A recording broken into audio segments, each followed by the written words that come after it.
Hi guys, what's up? I hope all of you are doing really good. So finally, जो हमारी wait है for IIT Express complete हो चुकी है and today we are going to start हमारा IIT Express and आज जो हम IIT Express करेंगे उसमें हम 2023 और 2024 के सारे प्रीवियस ईयर क्वेश्चंस करेंगे फॉर आर इनऑर्गेनिक केमिस्ट्री. ठीक है, अब मैं तुम्हें एक सच बात बताती हूँ.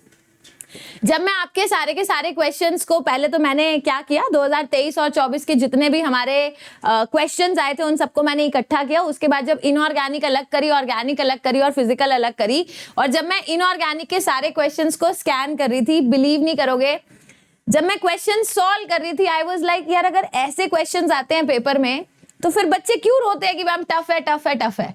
एंड बिलीव मी, जितने भी क्वेश्चंस आप पेपर में करोगे you will really feel like कि मैम ये जेई मेन के दो क्वेश्चंस को मिलाकर एक क्वेश्चन इन्होंने बनाया. So the questions are not tough, it is just there in our mind कि मुश्किल है, एडवांस है. एक बार आज सारे, जब भी मैं इन सारे क्वेश्चंस की डिस्कशन करूंगी तो ये सोच के मत करना कि हम जेई एडवांस के क्वेश्चंस की डिस्कशन कर रहे हैं. We are just discussing a few good questions of inorganic chemistry. That is the only thing जो आपके दिमाग में होनी चाहिए. उसके बाद आप देखते जाना, ऑटोमेटिकली क्वेश्चंस आपके बनते जाएंगे. ठीक है, सो ज्यादा बातें नहीं करते हैं, फटाफट से एक्सप्रेस पकड़ते हैं. एंड हमारा जो टॉपिक है इनऑर्गेनिक केमिस्ट्री प्री वाईक्यूज 2023 और 24 के डिस्कशन करना स्टार्ट करते हैं. जो पहला टॉपिक हम उठाएंगे दैट इज कोऑर्डिनेशन कंपाउंड. सो अगर कोई भी अभी ऐसा बच्चा है जो ये सोच रहा है कि मुझे कोऑर्डिनेशन करना चाहिए या नहीं करना चाहिए, आंख बंद करके करना चाहिए.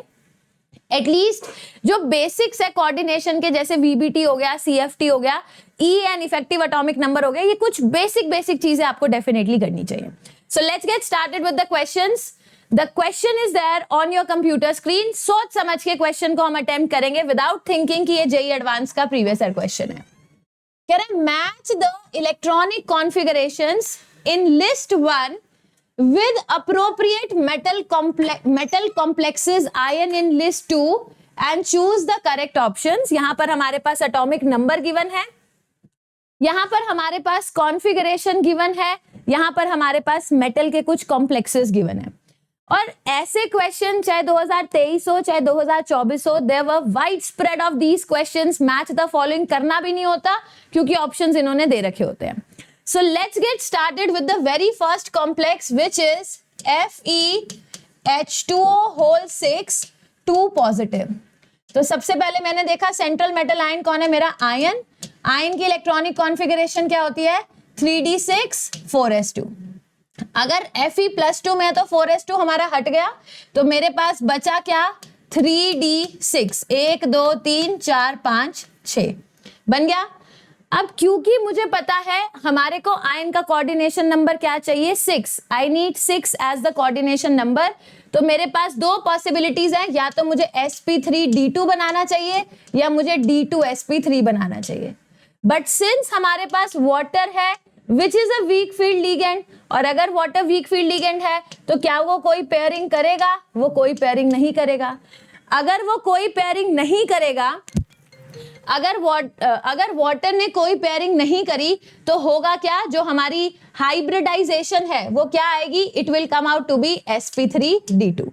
अगर वाटर जो हाइब्रिडाइजेशन आई आयन की sp3d2 आएगी, इसका मतलब जब मैंने इनको डिवाइड किया तो ये कैसे डिवाइड होंगे, 1 2 3 4 5 और 1 6. मतलब मेरे पास आंसर क्या आना चाहिए, T2G4 EG क्या आना चाहिए 2. कोई है T2G4 EG2, मतलब S का आंसर क्या होगा 1. मतलब मेरे पास S का आंसर क्या होना चाहिए 1. सो मेरा A भी कट गया और B भी कट गया. ठीक है, अब मैंने कहा चलो नेक्स्ट उठाते हैं. मेरे पास है MnH2O होल 6 2 पॉजिटिव. फिर मैंने दिमाग में सोचा Mn क्या होता है, 3d5 4s2. कहीं गलती हो तो बता देना, सारे ही बता देना. 3d5 4s2. अब क्योंकि जो वाटर है वंस अगेन, अच्छा मैंगनीज कौन सी ऑक्सीडेशन स्टेट में है, +2 में. सो मेरे पास क्या बन गया, 3d5 1 2 3 4 5 1 2 3 4 5. अब वंस अगेन क्योंकि वाटर क्या है, एक वीक फील्ड लिगेंड है, राइट. अब अगर वाटर वीक फील्ड लिगेंड है वो फिर से पेयरिंग नहीं कराएगा. अगर पेयरिंग नहीं होगी तो इलेक्ट्रॉनिक कॉन्फ़िगरेशन क्या बनेगी, T2G3Eg2, कोई है हमारे पास T2G3Eg2, तो Q का आंसर क्या होना चाहिए 2, Q का आंसर होना चाहिए 2। वैसे भी सेम था, मतलब अगर तुम वही मेंस वाला कॉन्सेप्ट लगाते कि मैम Q तो 2 है, P भी 3 है, तो मुझे सीधा R चेक करना चाहिए था, बट अब हम लोग एडवांस का क्वेश्चन सॉल्व कर रहे हैं तो कोशिश करते हैं जितने ऑप्शन है जो कुछ सीखा जा सकता है सीख लेते हैं, ठीक है। अब एक बार ये वाला भी करके देख लेते हैं। पहले कौन सा करें, R ही करना है, तो मुझे करने तो या तो 4 पड़ेगा या 5 पड़ेगा, तो पहले यही दोनों कर लेते हैं। मेरे पास है FeCl4 माइनस, तो मैंने कहा x माइनस 4 इज -1, x की वैल्यू क्या हो जाएगी 4 - 1 इज +3। आयन होता क्या है मेरे पास 3d6 4s2। अगर मुझे आयन को +3 में लेना था, 2 यहां से गए, 1 यहां से गया, क्या बन गया 3d5। तो वंस अगेन मेरे पास क्या इलेक्ट्रॉनिक कॉन्फ़िगरेशन आनी चाहिए थी 1 2 3 4 5, 1 2 3 4 और 5। वंस अगेन वही नहीं आ रही है T2G। अच्छा, एक और चीज तो भाई मैं देखना ही भूल गई, वो ये कि मैम यहां पर जो आयन का कोऑर्डिनेशन नंबर है, ध्यान से देखना, आयन का जो कोऑर्डिनेशन नंबर है वो कितना आ रहा है 4।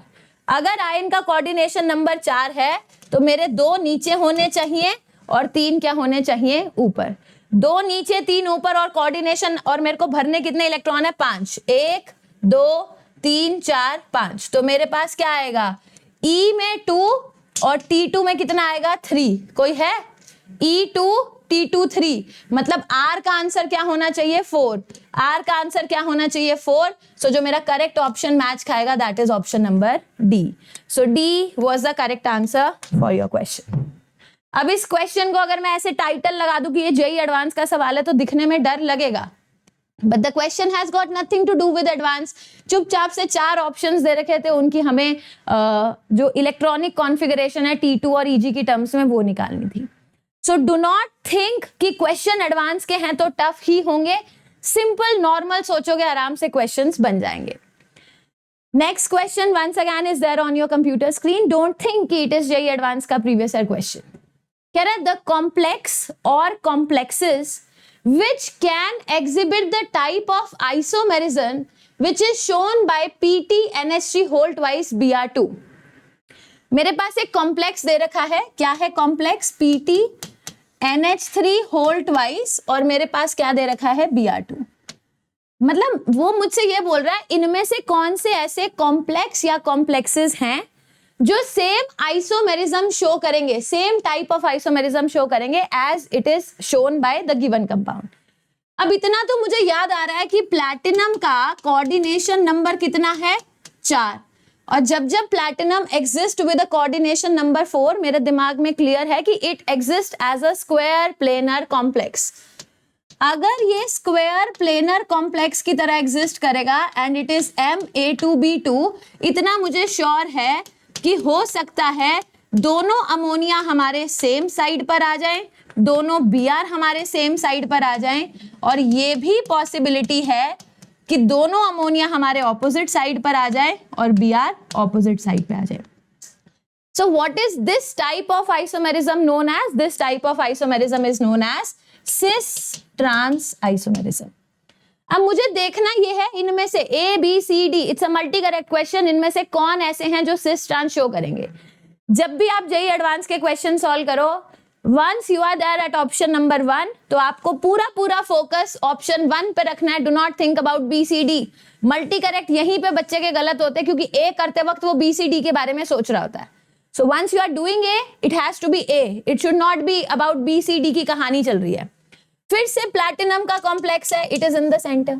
इथिलीन डायमीन एक बाइडेंटेट लिगेंड है, और मेरे पास क्या है SCN।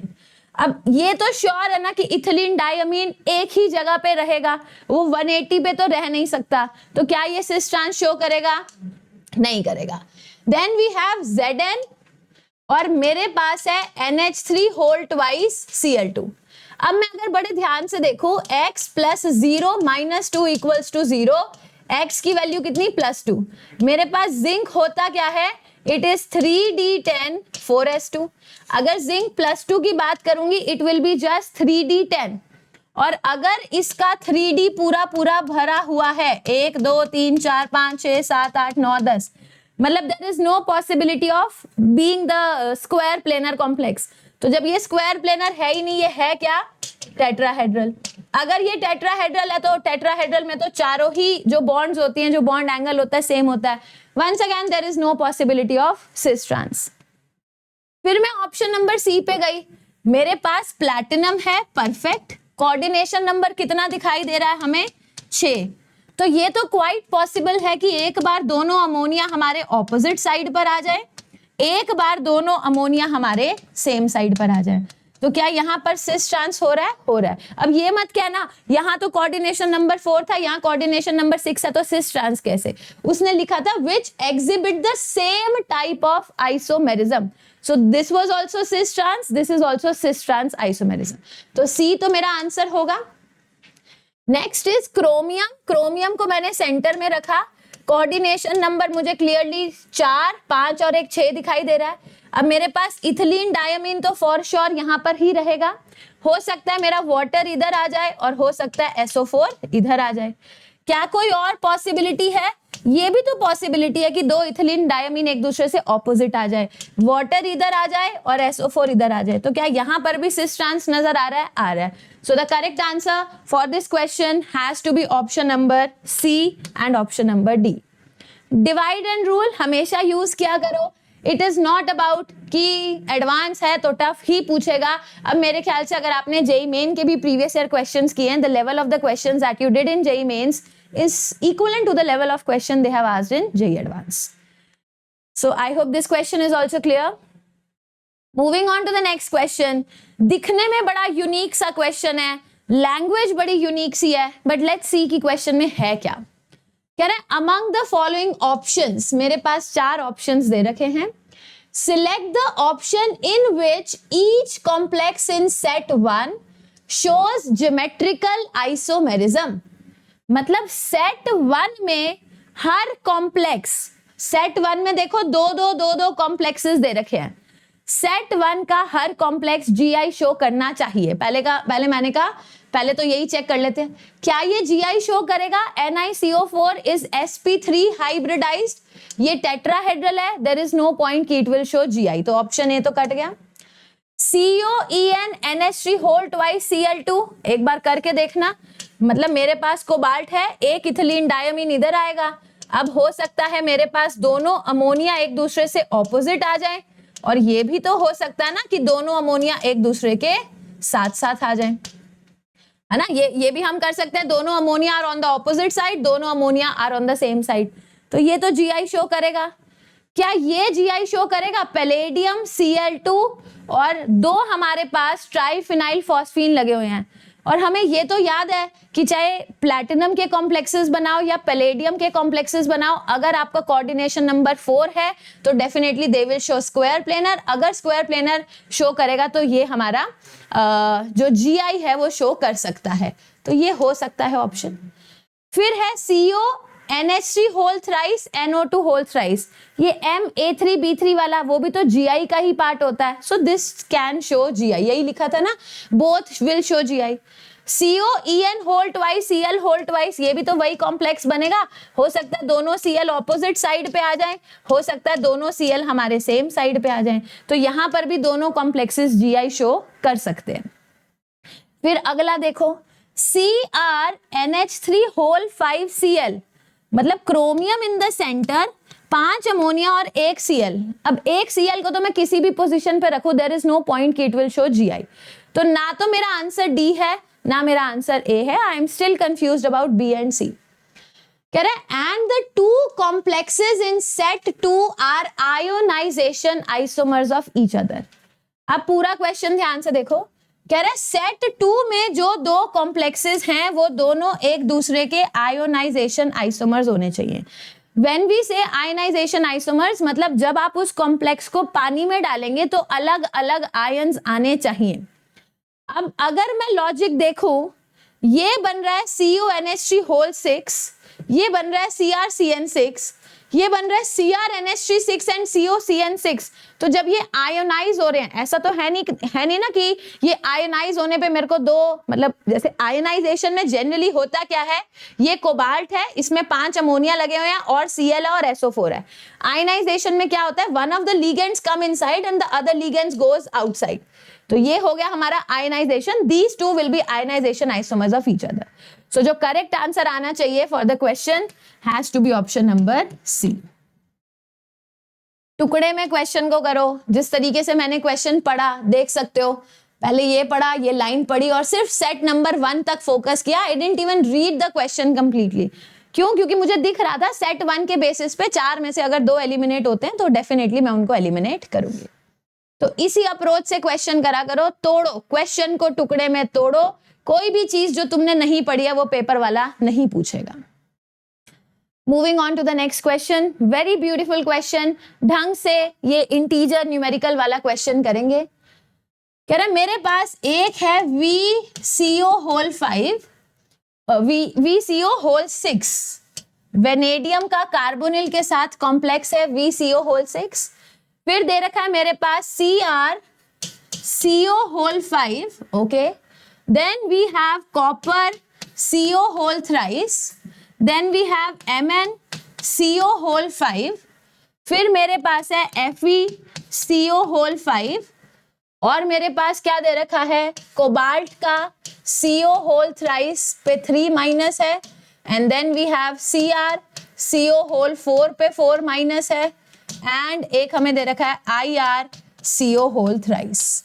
ठीक है, कह रहा है the total number of species which are isoelectronic with NiCO whole 4। अब ये केमिकल बॉन्डिंग वाला सवाल नहीं है कि जब हमसे पूछा जाता था इनमें से कितनी आइसो इलेक्ट्रॉनिक स्पीशीज हैं, we use to consider F minus, we use to consider Mg2 plus, we use to consider Na plus, जहां हम total number of electrons count करते थे। जब मेरे पास कोऑर्डिनेशन जैसे चैप्टर में अगर वो ये पूछ रहा है कि आइसो इलेक्ट्रॉनिक स्पीशीज कौन सी हैं, तो हम ये कहते हैं कि बताओ ऐसे कितने स्पीशीज, ऐसे कितने इनमें से स्पीशीज है जिनका EAN सेम आएगा। And this is not a new question, this has been asked earlier also. आपको 6-7 कॉम्प्लेक्सेस दे दिए जाते हैं जैसे इन्होंने यहाँ पर दिए एंड दे आस्क यू बताओ ये इनमें से EAN किसका सेम है। The other way of asking कि इनमें से EAN किसका सेम है इज कि आप मुझे ये बताओ इनमें से आइसो इलेक्ट्रॉनिक स्पीशीज कौन सी हैं। तो हम कैसे कंसीडर करेंगे कि कितनी आइसो इलेक्ट्रॉनिक स्पीशीज है। वेनेडियम का एटॉमिक नंबर 23 और एक CO कितने इलेक्ट्रॉन देगा, 2। तो टोटल कितना हो गया 23 और 12, ये कितना हो गया 5 और 3, तो ये कितना हो गया 35। पहले मैं देख लेती हूँ NiCO4 का कितना निकलता है। निकल का एटॉमिक नंबर कितना है 28 और ये कितना हो जाएगा 4 × 2 8, 28। तो 28 + 8 कितना 36। तो मेरे को ये देखना है इनमें से कितने ऐसे हैं जिनका इफेक्टिव एटॉमिक नंबर आ रहा है 36, तो ये तो नहीं है। क्रोमियम का एटॉमिक नंबर कितना 24, एक CO कितने इलेक्ट्रॉन्स देगा 2, तो 5 कितने देंगे 10, तो टोटल इफेक्टिव एटॉमिक नंबर कितना आया 34। Even this is not the answer. फिर मेरे को दे रखा है कॉपर, कॉपर का एटॉमिक नंबर कितना है हमारा 29 और एक CO 2 इलेक्ट्रॉन देगा, तो ये कितने हो गए, वंस अगेन 9 और 6 कितने होते हैं, कितने हो गए ये 35। So once again this is not the answer. Manganese का एटॉमिक नंबर 25 और उसके बाद CO का कितना हो गया 10, तो टोटल कितने आ गए 35। Even this is not the correct answer. Iron का एटॉमिक नंबर 26, एक CO 2 इलेक्ट्रॉन देगा तो 5 CO कितने देंगे 10, तो टोटल कितना हो गया 36। तो एक आंसर तो मेरे पास आ चुका है। Then we have CO whole thrice 3 minus. अब मुझे इतना बताओ कोबाल्ट का एटॉमिक नंबर, कोबाल्ट का एटॉमिक नंबर 27 और 3 और आ गए, तो ये कितने हो गए 30 और 30 में एक CO 2 इलेक्ट्रॉन देगा तो 3 CO कितने इलेक्ट्रॉन देंगे 6, तो टोटल कितने हो गए 36। So this is our second answer. फिर मैंने कहा क्रोमियम का एटॉमिक नंबर कितना 24 और 4 कितने हो गए 28 में 8 इलेक्ट्रॉन और आ गए, 8 और 8 16, 36। सो even this will be the correct answer. अब जब IR तुम खुद सोचो कि भाई ये तो अलग ही लीक का पूछ लिया, अब अलग लीक का पूछ लिया, इसके अंदर नंबर ऑफ जो इलेक्ट्रॉन्स है कोई वो वेनेडियम क्रोमियम वो 20 21 22 23 वाले तो है नहीं, तो इसको तो मैं कैलकुलेट करूंगी ही नहीं। सो मेरे पास कितना आंसर आ गया 3। तो इनमें से 3 ऐसी स्पीशीज है which are isoelectronic with NiCO4। The correct answer for the question was 3। क्या था मतलब, एक बार खुद सोच के देखो, क्या तुम्हें EN निकालना नहीं आता, या इट इज समथिंग कि कुछ भी ऐसा दे दिया कि यार बहुत टफ है। तुम्हें आता है, तुमने पढ़ रखा है, इट इज जस्ट अबाउट शांति से सोचो कि ऐसा क्वेश्चन पहले किया था तो कैसे किया था और अब उस क्वेश्चन को कैसे करना है। सो शांति पूर्वक करोगे, हो जाएगा। सो this was also doable easy question. Next question on your computer screen. इस क्वेश्चन को तो देख के मुझे लगा यार ये तो मत पूछते, अब एक बार क्वेश्चन करके देखो। कह रहे हैं amongst the following complexes the number of diamagnetic species is. कुछ कॉम्प्लेक्सेस दे रखे हैं और आपको मुझे पता करके बताना है इनमें से डायामैग्नेटिक स्पीशीज कितने हैं। करके देखते हैं। सबसे पहला है Mn और NH3 होल 6 पे 3 पॉजिटिव। क्या हमने कोई एक्सेप्शन पढ़ी थी? हमने पढ़ा था वैसे तो अमोनिया एक स्ट्रॉन्ग फील्ड लिगेंड है, but it becomes a weak field ligand for फिरमनको। But in that case, the फिरमनको was manganese with +2 oxidation state। यहां पर आपके पास मैंगनीज है +3 ऑक्सीडेशन स्टेट वाला। तो मैंने कहा भाई मैंगनीज का एटॉमिक नंबर मतलब इलेक्ट्रॉनिक कॉन्फ़िगरेशन कितनी है 3d5 4s2।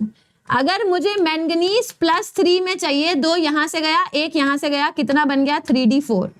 तो मेरे पास है, अगर ध्यान से भी देखो 1 2 3 और 4, और मुझे अगर कितनी क्या चाहिए कोऑर्डिनेशन नंबर, अगर मुझे 6 चाहिए, if I need the coordination number 6, तो मेरे पास या तो हाइब्रिडाइजेशन होनी चाहिए sp3d2 या मेरे पास हाइब्रिडाइजेशन होनी चाहिए d2sp3, यही होनी चाहिए।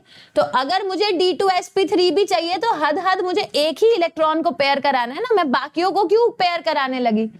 अगर मुझे d2sp3 चाहिए, एक पेयर हो गया, even after 1 is getting paired, मुझे दिख रहा है यहां पर अनपेयर्ड इलेक्ट्रॉन्स हैं। So this species is paramagnetic in nature. अगला देखो, नेक्स्ट वी हैव MnCl6 3-। तो मैंने कहा x - 6 इज -3, मैंगनीज की ऑक्सीडेशन स्टेट कितनी आ गई +3। So manganese was 3d5 4s2। Once again ये कितना बन गया 3d4। Now it is 3d4 with a weak field ligand. अगर तुमने 3d4 को स्ट्रॉन्ग फील्ड लिगेंड के साथ लिया था तो भी इट वाज पैरामैग्नेटिक, तो 3d4 with a weak field ligand तो for sure it will be paramagnetic in nature. आगे देखो, ये है FeF6 3-। मेरे ख्याल से जिस दिन हम कोऑर्डिनेशन स्टार्ट करते हैं VBT क्लास में सबसे पहली बार पढ़ाते हैं, यही 2 एग्जांपल लेते हैं। एक होता है FeCN6 3-, एक होता है FeF6 3-। तो ये वही बचपन वाला सवाल है। FeF6 3-, आयन की ऑक्सीडेशन स्टेट है +3, आयन होता है 3d6 4s2, ये गया 1 ये गया, कितना बन गया 3d5। Now we have iron as 3d5 and since we know F- is a weak field ligand, तो pairing का तो कोई सवाल ही नहीं उठता। The complex again is a paramagnetic complex. Moving further, we have COF6 3-। Cobalt होता क्या है, इट इज 3d7 4s2। अब अगर मुझे कोबाल्ट की +3 ऑक्सीडेशन स्टेट लेनी है, ये गया 1 ये गया, क्या बन गया 3d6। Although I have 3d6, but the ligand that I have is a weak field ligand. अगर मेरे पास weak field ligand है तो 1 2 3 4 5 6, तो क्या मैं कोई pairing कराऊंगी? I'll not go for pairing। और अगर पेयरिंग नहीं होगी, हाइब्रिडाइजेशन विल बी sp3d2। अगर sp3d2 हाइब्रिडाइजेशन है, the complex is again paramagnetic। Next एक बार देखना, FeNH3 होल 6 3 पॉजिटिव। मेरे पास क्या है FeNH3 होल 6 और मेरे पास है 3 पॉजिटिव। हमारे पास और अगला कॉम्प्लेक्स भी लिख लेते हैं, COEN whole thrice, COEN whole thrice, और मेरे पास इस पे भी चार्ज कितना दे रखा है 3+। तो सेम स्केल पे करेंगे। कोबाल्ट हमारे पास क्या होता है 3d7 4s2। सो कोबाल्ट की +3 ऑक्सीडेशन स्टेट कितनी हो जाएगी? 3d6। Now since we have a 3d6 option available और मुझे पता है ethylene diamine is a strong field ligand, अगर ये स्ट्रॉन्ग फील्ड लिगेंड है ये पेयरिंग कराएगा, ये पेयरिंग कराएगा मतलब ये उठ के यहाँ आ जाएगा, ये उठ के यहाँ आ जाएगा। तो एक आंसर तो अभी तक मेरे पास आ चुका है, that the complex is diamagnetic. एक लास्ट बचा है, फिर हमारे पास है अमोनिया। अमोनिया क्या होता है? 3d6 4s2। अगर सॉरी आयन होता है 3d6 4s2, अगर आयन +3 में है मेरे पास फिर से क्या बच गया? 3d5। अब ध्यान से देखो, 1 2 3 4 5। तो अगर मैंने कहा मैम आयन के साथ अमोनिया एक स्ट्रॉन्ग फील्ड लिगेंड है भी सही, तो भी मेरे को क्या चाहिए? I need the hybridization as sp3d2 या फिर d2sp3। तो इसको उठा के मैंने यहां पेयर कराया, कूल। इसको उठा के मैंने यहां पेयर कराया, even after the pairing I am still left with 1 unpaired electron, क्योंकि एक अनपेयर्ड इलेक्ट्रॉन बच गया। The complex is paramagnetic. So मेरे पास दिस वाज आल्सो पैरामैग्नेटिक, केवल एक ही ऐसा स्पीशीज आया, the diamagnetic one. The correct answer for the question was 1। हिम्मत नहीं हारनी है। अब यही जेई मेन का सवाल होता, वो पैरा पैरा पैरा और एक डाया पूछ के काम खत्म कर देता है, क्योंकि सिंगल करेक्ट होता है। हम भी इतना दिमाग नहीं लगाते, न्यूमेरिकल में वो ऐसे सवाल देते नहीं है जहां आपको इतनी मेहनत करनी पड़े। यहाँ उन्होंने सवाल वही नॉर्मल दिया, बट इतने सारे पूछ लिए कि एक पॉइंट पे आते आते हम थक जाते कि करे भी या छोड़ दे। हर क्वेश्चन के बाद एक ही चीज करूंगी, ये क्वेश्चंस डुएबल हैं। एक बच्चा जिसने जेई मेन के लिए अच्छी पढ़ाई करी है वो बच्चा इन क्वेश्चंस को कर लेगा। तो हिम्मत मत हार जाया करो, छोटी छोटी गलतियां नहीं करनी होती, पेपर में सवाल बन जाता है। Next question on your computer screen, सोच समझ के करने वाला क्वेश्चन है। Among this and P4, the total number of species with a tetrahedral geometry is। कितने स्पीशीज हैं जिनकी टेट्राहेड्रल ज्योमेट्री है? टेट्राहेड्रल मतलब the hybridization has to be sp3। तो पहले मैंने देखा CO CN4 और मेरे पास क्या है 4-। क्या मैं बोल दूं कोबाल्ट -4 इज इक्वल टू -4, मतलब कोबाल्ट की oxidation state is -4 + 4 is equal to 0। Cobalt मेरे पास है क्या? We have 3d7 4s2। अगर मेरे पास कोबाल्ट 3d7 4s2 है, 1 2 3 4 5 6 7 और मेरे पास 4s2 है। We have done these questions. क्या आपको याद है that Cn being a strong field ligand वो पेयरिंग कराएगा? वो पेयरिंग कराएगा मतलब वो इस इलेक्ट्रॉन को उठा के यहां भेजेगा एंड इस इलेक्ट्रॉन को उठा के यहां भेजेगा। जब मेरे पास एक s ऑर्बिटल खाली हो गया and the hybridization what I need is sp3, तो ये बन जाएगा हमारा sp3। सो क्या COCN4 4 - sp3 हाइब्रिडाइज्ड है? जेई मेन वाले जनरली नहीं पूछते हैं, वो ये पूछते हैं COCN4 होल पे 2-। आपने कोबाल्ट का जेई मेन में कोई ऐसा सवाल रेयरली देखा होगा जहां कोबाल्ट की ऑक्सीडेशन स्टेट 0 है। So yes, it will form tetrahedral complex. Next is CO whole thrice and NO। अब ध्यान से देखो, बड़ा यूनिक सा कॉम्प्लेक्स है, बहुत ही प्यारा क्वेश्चन इन्होंने पूछा। यहां पर हमारे पास 4 लिगेंड लगे हुए हैं, जिसमें से 3 हमारे न्यूट्रल लिगेंड है एंड जो NO है that is present in +1 oxidation state. तो कोबाल्ट की X मान लो, 3 CO की 0 मान लो, +1 विल बी इक्वल टू 0। हमारा कोबाल्ट जो है उसकी ऑक्सीडेशन स्टेट क्या आ जाएगी? -1। हमारा कोबाल्ट होता क्या है? It is 3d7 4s2। अब कोबाल्ट अगर -1 में it can not B 4s3, ये तो पॉसिबल नहीं है। सो कोबाल्ट जो बन जाएगा हमारा विद -1 क्या हो जाएगा? 3d8 4s2। अगेन बड़े ध्यान से करना, मेरे पास था 1 2 3 4 5 6 7 और 8 और एक 4s2 बन गया ये। क्योंकि मेरे पास 3 स्ट्रॉन्ग फील्ड लिगेंड हैं and even NO is a nitrogen donor, तो जब हमारे पास कार्बन या नाइट्रोजन डोनर्स होते हैं, they all are strong field ligand, तो वंस अगेन वो इस S को यहां भेजेगा, इस S को यहां भेजेगा। जैसे ही मेरे पास D10 बन गया, now the hybridization will be sp3, मतलब the shape will be tetrahedral. Now you have seen, हमने पिछले वाला सवाल भी किया जहां पर कोई भी एक कॉम्प्लेक्स ऐसा नहीं था विच थोड़ा सा tricky, which you know was थोड़ा सा ट्रिकी, बट इस क्वेश्चन को करते ही मुझे सेंस लग गया, बिकॉज आज तक मैंने अपने जेई मेन के पेपर में ऐसा नहीं दिखा जहां पर कोबाल्ट की जीरो ऑक्सीडेशन स्टेट आ गई. तो now you try to figure out the difference between easy questions and tricky question. So जो पिछले वाले अभी तक हमने जितने क्वेश्चंस किए they were easy questions and उनमें से कोई भी ट्रिकी ऑप्शन था ही नहीं. तो उनको मतलब अंधाधुंध क्वेश्चंस को करना चाहिए. You should do those question. जैसे ही ये क्वेश्चन आता है मे बी आपको फर्स्ट गो में वो क्वेश्चन नहीं करना until and unless you have the confidence कि ठीक है ऐसा हो सकता है. तो अगर ऐसा क्वेश्चन आता है तब वो डाइसी दिमाग लगाना होता है कि मैं लास्ट में करूंगा. बट जो इजी क्वेश्चंस होते हैं, डुएबल होते हैं, उनको तो 100% करना ही है. और इन क्वेश्चंस में भी कुछ ऐसा नहीं है कि कुछ नया पूछ लिया. You have done them. It is just थोड़ा ध्यान से इन क्वेश्चंस को करना पड़ेगा. Next we have is XeF4. अगर मेरा XeF4 है 1 2 3 4 5 6 7 8, मेरे पास 4 फ्लोरीन है, मतलब मेरे पास 4 सिग्मा बॉन्ड है, 2 लोन पेयर है, टोटल नंबर 6 है. कुछ भी कर लो, हाइब्रिडाइजेशन sp3 तो हो ही नहीं सकती. ये ऑप्शन मेरा कट गया है.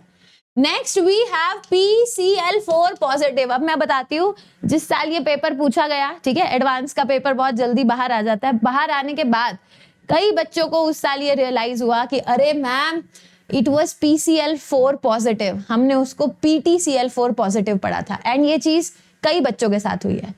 तो ऑप्शंस को ध्यान से पढ़ना होता है. जैसे कई बार मतलब हमारी आदत, मैं बताती हूँ, ये क्वेश्चन भी कई बच्चों ने गलती से गलत कर दिया because they read it like COCN4 2-. क्यों? क्योंकि हमारी आदत होती है कि कोबाल्ट का साइनाइड के साथ कॉम्प्लेक्स है विद अ -2 ऑक्सीडेशन स्टेट. तो ये अगर उसने -4 दिया है तो सोच समझ के दिया है, उसको सोच समझ के करना है. सिली मिस्टेक्स पेपर में नहीं करनी है. फॉस्फोरस इज 1 2 3 4 5, जिसमें से अगर एक पॉजिटिव लगा दिया तो मेरे पास 4 Cli. So we have 4 sigma bond, मतलब द हाइब्रिडाइजेशन इज sp3. तो ये भी sp3 हाइब्रिडाइज्ड है. Next is PdCl4 2-. अगर मैं NiPt/Pd इन सब की बात करूं, इनकी इलेक्ट्रॉनिक कॉन्फ़िगरेशन में चाहे एक्सेप्शन है या नहीं, इतना तो श्योर है ना कि ये सारे यही वाला फॉलो करेंगे 3D8 4s2 टाइप्स की कॉन्फ़िगरेशन. अब मेरे पास दे रखा है x -4 इज -2, x की वैल्यू कितनी हो गई +2. ये गया, the electronic configuration becomes 3D8. Now since it is 3D8, हमें पता है चाहे प्लैटिनम हो चाहे पैलेडियम हो, इसके सारे कॉम्प्लेक्सेस क्या होंगे? Square planar. तो इसको तो सॉल्व करने का कोई मतलब ही नहीं है. Then we have ICl4-, iodine 1 2 3 4 5 6 7, और नेगेटिव किसको मिलेगा? Cl को, आयोडीन को. 4 Cl हैं, 1 2 3 4. मेरे पास 4 सिग्मा बॉन्ड है, 2 मेरे पास लोन पेयर है, टोटल नंबर 6. क्या कभी भी करके हाइब्रिडाइजेशन मेरी sp3 हो सकती है? That is not possible. Then we have CuCN4 with 3-. x -4 is -3, x की वैल्यू इज +1. मेरे पास कॉपर होता क्या है? It is 3D10 4s1. अगर कॉपर को +1 में लूंगी, मेरी इलेक्ट्रॉनिक कॉन्फ़िगरेशन बिकम्स D10, और जब जब मेरे पास D10 आएगा तब तब S और P ही यूज होंगे. The hybridization is sp3, the shape will be tetrahedral. Now the last option P4. अब पेपर में जब ये क्वेश्चन आया था वो ऐसे ही आया था. अब आधे बच्चे ये P4 पढ़ना ही भूल जाते हैं और वहां पे आपकी हो जाती है गलती. So if you look at P4 once again, अगर आप ध्यान से देखें, आपको याद है कुछ इस तरीके के हम फॉस्फोरस के स्ट्रक्चर्स बनाया करते थे. दैट इज हाउ हमारा रेड और वाइट और ये वाले फॉस्फोरस एग्जिस्ट करते थे. अगर दोबारा मैं बात करूं, इन्होंने पूछा था ज्योमेट्री के बारे में. वंस अगेन इफ यू से फॉस्फोरस आपको दिखाई दे रहा होगा, ये बना रहा है 3 sigma bond, 1 lone pair. Geometry पूछा था, yes we will call it tetrahedral. Yes we will call it tetrahedral. 1 2 3 4 5. सो the correct answer for the question was 5. समझ गया? तो ये भी अच्छा क्वेश्चन था. उन्होंने कोऑर्डिनेशन और केमिकल बॉन्डिंग को मिलाकर क्वेश्चन पूछा. Was a good question. So ये थे हमारे सारे के सारे questions for the chapter coordination chemistry जो हमारे पेपर में 2023 और 24 में पूछे गए थे. Now since we are done with coordination chemistry, अब आप लोगों को ना मैं पी ब्लॉक एलिमेंट्स के 2023 और 24 के सवाल कराऊंगी. अब कोऑर्डिनेशन वो स्टिल ओके मैम, टफ होते हैं, हमें कई बार नहीं क्लिक करते हैं, बट हमने मेरे ख्याल से 6 क्वेश्चंस करे होंगे कोऑर्डिनेशन के, एंड 6 में से हार्डली एक क्वेश्चन ऐसा था जिसमें कोई ना कोई अटके. बाकी के 5 क्वेश्चन में अटकने लायक क्वेश्चन थे ही नहीं. अब अगला जो हमारा चैप्टर है इसका नाम है पी ब्लॉक एलिमेंट्स, एंड ये जो चैप्टर है पी ब्लॉक एलिमेंट्स, जिसको मेजॉरिटी बच्चे मतलब डरते हैं कि पता नहीं क्या पूछेगा, एनसीईआरटी वाला थोड़ी ना ये पूछता है. Let's get started with the questions and let's see the level of questions that they have asked. पहला सवाल आप सबकी कंप्यूटर स्क्रीन पर, इट इज मैट्रिक्स मैच. ध्यान से करेंगे. कह रहे हैं match the reactions in the given stoichiometry of reactants in list 1 with one of their products which are given in list number 2. ठीक है, and choose the correct option list 1 और list 2. एक है P2O3 में वाटर, ये notes का मतलब literally notes का सवाल है. क्या आपको याद है फॉस्फोरस की oxidation state 2x - 6 is 0, phosphorus की ऑक्सीडेशन स्टेट +3 है. और जब भी मैं एक नॉन मेटल के ऑक्साइड को पानी में डालती हूँ मेरे पास एक एसिड बनेगा.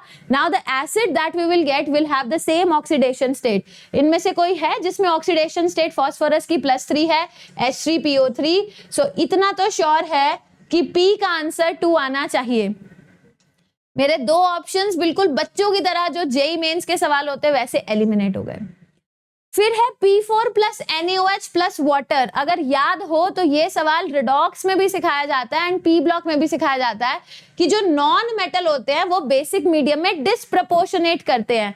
दे फॉर्म NaH2PO2 और साथ में बनती है फॉस्फीन PH3. कहीं पर है PH3, तो Q का आंसर 3 होगा. Q का आंसर 3 ओके है. Next is PCl5 + acetic acid. ये क्वेश्चन आई एम श्योर आप बच्चों ने ऑर्गेनिक में भी सीखा है and we have done the same question in inorganic also. ये बनाएगा हमारे पास POCl3, क्योंकि इसकी जैसे हम करते हैं ना PCl5 की पार्शियल हाइड्रोलिसिस होती है. So it will form POCl3. मतलब R का आंसर क्या होना चाहिए? 4. R का आंसर 4 होना चाहिए. ऑप्शन मेरा आ चुका है, but still let us see. H3PO2 + water + AgNO3. खुद से सोचो, AgNO3 में silver is in +1 oxidation state. क्या सिल्वर 1 से ऊपर जा सकता है? Not possible. तो सिल्वर तो आएगा अपने 0 ऑक्सीडेशन स्टेट में. अगर AgNO3 का रिडक्शन हो रहा है तो कोई ना कोई तो रिडक्शन करेगा ना, मतलब something will have to act as reducing agent. क्या मुझे दिखाई दे रहा है कि यहाँ पर 3 + x - 4 = 0, phosphorus is in +1 oxidation state. तो वो अपनी ऑक्सीडेशन करेगा, और जब वो अपनी ऑक्सीडेशन करेगा इट विल फॉर्म H3PO4. तो S का आंसर होना चाहिए 5. The correct match for the question has to be option number D. It is all about NCERT and all the 4 reactions which are given here are from NCERT. चाहे हाँ ये बात अलग है कि कई रिएक्शंस इन्होंने पी ब्लॉक में दिए हैं, तो कई रिडॉक्स में दिए हैं, तो कई ऑर्गेनिक में गिवन है, बट है NCERT की reactions. Next question. Now don't tell me कि मैम हमने तो ये कभी नोट्स में पढ़ा ही नहीं है, मतलब पी ब्लॉक तो हट गया था सिलेबस से, मेंस में ही नहीं पढ़ा तो एडवांस में क्यों पढ़ेंगे. कह रहा है at room temperature disproportionation of an aqueous solution of in situ generated nitrous acid gives the species. मतलब वो ये पूछ रहा है अगर HNO2 को in situ हमने बनाया और वो टूट भी रहा है तो HNO2 की डिस्प्रपोर्शनेशन यहां पर 1 + x - 4 = 0. मतलब नाइट्रोजन कौन सी ऑक्सीडेशन स्टेट में है? +3. वो अपने से ऊपर जाना चाहेगा, जब भी वो अपने से ऊपर जाना चाहेगा वो क्या बनाता है? HNO3, where the oxidation state becomes +5. और हमने सीखा था जब जब नाइट्रोजन डिस्प्रपोर्शनेट होगा तब वो नो में आएगा, मतलब नाइट्रोजन कम्स इन +2 ऑक्सीडेशन. 3 से 2 में जाएगा, 3 से 5 में जाएगा. तो मेरे पास बनना चाहिए NO. I should be getting NO. I should be getting NO, NO3 minus H3O positive. The correct answer for the question has to be option number A. Notes का सवाल है, कोई मुश्किल नहीं है. So if you are targeting P block in the terms of reactions, बस वो ऐसे ही सवाल पूछता है। अदरवाइज पी ब्लॉक का जो मेजर वेटेज है वो आता है हमारे केमिकल बॉन्डिंग में। सो पी ब्लॉक के ये क्वेश्चंस इजी थे। अगला देखो, now very very very nice beautiful question. थोड़ी सी आप लोगों की हेल्प चाहिए पड़ेगी मुझे कैलकुलेशन में, आई am not very good with that. कह रहा है द स्टोशियोमेट्रिक रिएक्शन, देखो कितनी ब्यूटीफुली उसने इनऑर्गेनिक एंड दैट टू, पता है कौन सा चैप्टर, ग्रुप नंबर 14, जिसको हम इग्नोर करके जाते हैं ना कि ग्रुप नंबर 14 कौन करता है यार, it is 15, 16, 17 which has to be done. Group number 14 के सिंपल से क्वेश्चन को इन्होंने फिजिकल के मोल कॉन्सेप्ट के साथ कोरिलेट किया है। कह रहा है the stoichiometric reaction of 516 grams of dimethyl dichlorosilane. रुको और टेंशन फ्री करो, मेरे पास है सिलिकॉन, इस पे मैंने 2 मिथाइल लगाए हैं और 2 क्लोरो लगाए हैं। This is dimethyl dichlorosilane. अब अगर तुम सोच रहे हो कि ये नाम तो हमने नहीं पढ़ा, ये नाम एनसीईआरटी में गिवन है, जहां पर सिलिकॉन्स को कैसे बनाया जाता है, सिलिकेट्स कैसे बनते हैं, उसकी प्रिपरेशन में दे रखा है। और जेई एडवांस वालों ने पहले भी सिलिकेट से रिलेटेड सवाल पूछ रखा है। कह रहा है the stoichiometric reaction of 516 gram of dimethyl dichlorosilane with water, अच्छा कह रहा है वाटर के साथ रिएक्शन कराएंगे, results in a tetrameric cyclic product X। अब डरने की जरूरत नहीं है कि ये क्या भयंकर सा नाम दे रखा है, टेट्रामेरिक साइक्लिक, क्या दे रखा है, टेट्रामेरिक साइक्लिक प्रोडक्ट X। मतलब इतना तो मैं श्योर कह सकती हूँ कि जब आप वाटर लगाते हो तो होगा क्या, सिलिकॉन सेंटर में आएगा, वी विल हैव 2 मिथाइल, शुरू में दोनों Cl हट के दोनों OH आ जाएंगे।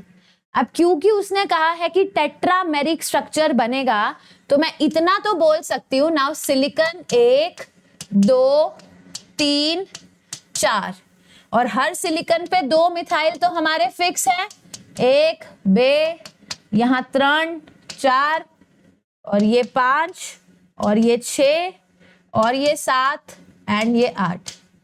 अब हर सिलिकॉन पे क्या था, 2 OH थे, मान लो 1 OH यहाँ था, 1 OH यहाँ था, इसके पास भी 1 OH 1 OH, तो जब आप उसको गर्म करोगे, 1 वाटर 1 वाटर 1 वाटर 1 वाटर यहाँ से निकल जाएगा, मतलब यहाँ से हमारे पास एक एक करके मॉलिक्यूल्स निकलेंगे। मेरे पास क्या आ जाएगा, O, यहाँ आएगा O, यहाँ आएगा O, यहाँ आएगा O। ये बन गया हमारा टेट्रामेरिक साइक्लिक X। कह रहा है जो इसकी परसेंटेज यील्ड है दैट इज 75% यील्ड, वो दे रखा है, मतलब कितना बनना चाहिए उसका 75% बनता है। कह रहा है बताओ what is the weight of X that will be obtained, X कितना बनना चाहिए। अब कोई मेरे को बैलेंस करने में हेल्प कर दो, 1 2 3 4, तो मेरे पास यहाँ तो 4 सिलिकॉन आ गए, 1 2 3 4 5 6 7 8 मिथाइल आ गए, मुझे कितने वाटर ऐड करने पड़ेंगे और यहां से फिर धीरे धीरे से HCl निकलता जाएगा। एक बार बैलेंसिंग में कोई मेरी हेल्प कर दे, कितना आएगा यहाँ पर, यहाँ कितना आएगा 8, और यहाँ पे HCl भी कितने निकलेंगे 8, हो गया, रिएक्शन विल बी बैलेंस्ड। क्या मैं यहां से बोल दूं कि इसके 4 मोल के साथ, अब रामलीला लगा लो ना, इसके बारे में तो कुछ दे ही नहीं रखा तो मैं एक्सेस में मानूंगी, इसके बारे में कुछ पूछा नहीं है, सो राम चाहे लीला चाहे Ram, mole concept basic class 11th में सिखाते हैं। इसके 4 मोल से इसका कितना बनता है, 1 मोल, अगर रिएक्शन 75% होती। अब अगर आप देखोगे ना, इसका जो मोलर मास जब मैंने कैलकुलेट किया था इट वाज 129 ग्राम पर मोल, मतलब मेरे पास इसके 4 मोल 516 डिवाइडेड बाय 129, और इसके 4 ही मोल्स हमें गिवन है, तो इसके 4 मोल से इसका 1 मोल बनना चाहिए। अब इसका मोलर मास जरा कोई मेरी हेल्प कर दो कैलकुलेट करने में, जितना बनना चाहिए आंसर आएगा इनटू 75/100।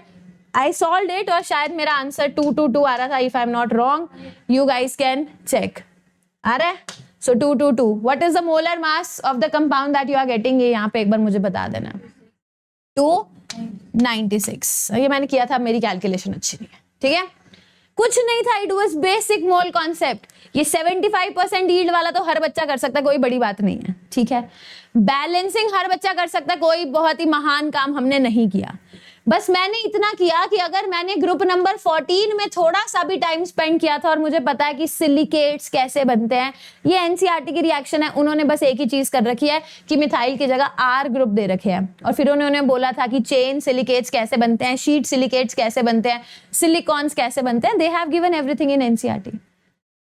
सो जितना पढ़ के गए हो पेपर से पहले वो सब हेल्प करेगा इन वन फॉर्म और the other, but it will help you for sure.